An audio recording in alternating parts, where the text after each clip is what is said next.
the musical maestro is bringing his powerful voice to Aussie audiences, performing some fan favourites as well as his original work too. Ramin joins us live in the studio. Welcome to you. Great to see you. Good morning. Thanks for having me. We got to go back to this monumental moment when you found out Sir Andrew Lloyd Webber had asked you to play the title role in Phantom of the Opera.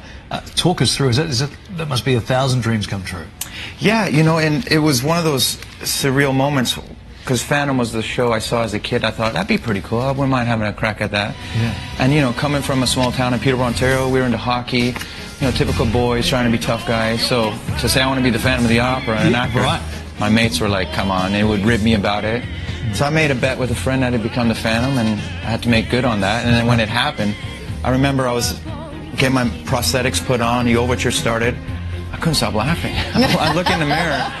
I just couldn't stop laughing. I'm like, what now? I can't believe it's happened. And that's great. Yeah. So that says to me, are you relaxed as a performer? Do you find, like, are you a relaxed performer, or do you get nerves still after all these years? I'm nervous when the rehearsals start or when you get the offer, because I'm always nervous. I believe nerves is being unprepared, so when I'm unprepared, I'm nervous. But once it's under my belt or in my skin, I'm excited. Oh, wow. Okay. Yeah. Now, Tony Awards just on, of course. You performed and were nominated for Best Actor 2014 for Les Mis, of course. What's it like performing in a room like that? I don't know. I think sometimes ignorance is bliss. It goes over my head, you know, especially when I look back at Jean Valjean. We were so tired and so busy, you know, early morning rehearsals. We go do the matinee, come back. I'm trying to round up the family, my kids, make sure their tuxes are on. So getting on that stage was a break. It was fun, you know. Well, it's like you going to work. That's what you do. You go to work, and that's what you do. This year's awards saw a lot of big films turned into musicals. So, like, we're talking Mean Girls, Frozen, SpongeBob SquarePants. What's your take on the movie into musical phenomenon that we're seeing? You know, I just think if they're good, you know, if it's a good show and people enjoy themselves, for whether it's a heavy book or a fun show, if it brings audiences to the theater, puts actors in work, and everyone has a good time and it's value for money, then great. As a traditionalist, right, and someone who loves the theatre, we're talking Les Mis, Phantom of the Opera, how do you feel about something like SpongeBob SquarePants?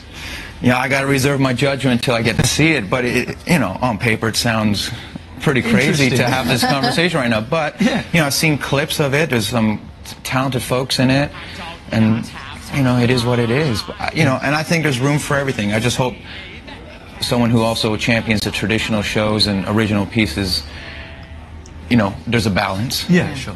And you also got to work recently with an Aussie, Carolyn O'Connor, in Anastasia. Yeah.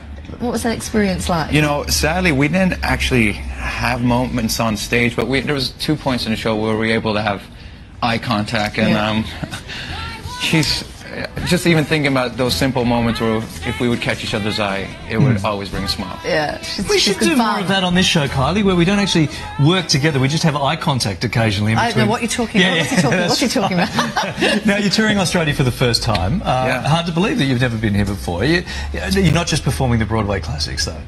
No, you know, and I wanted to, when I think about doing concerts, you know, I'm an actor by trade. That's what I do. So this is almost a byproduct of that, and I'm so grateful that I get a chance to do this. Yeah. But it's a chance for me to be myself and showcase what makes me passionate, what I'm passionate about, and of course theater is that, and there's great stories to be told. But I also love, you know, folk music, songs that I write. It's a night of great music and great stories to be told, and that lends itself to from country to music theatre. Yeah, and you've invited an Aussie, Anna O'Byrne, to perform alongside you. We know her from My Fair Lady. Yeah, I hear she was amazing. Yes, she was. Look, Anna's a great hang. When I do concerts, I want to be able, it doesn't matter, of course I want you to be talented, but I want to be able to hang with you and just have a good time, and Anna checks all those boxes. A great hang. Yeah, it's got to be that. Yeah, that sounds good. I haven't heard that. Have you heard that before? I don't know. I'm not making eye contact with you. Well, it's been great hanging with you today. Good to see you. You're Thanks so much for stopping by. For dates and details on where you can see Ramin performing, head over to our website. It is all there for you. Thanks so much. Enjoy the rest of your time here. Thank you very much.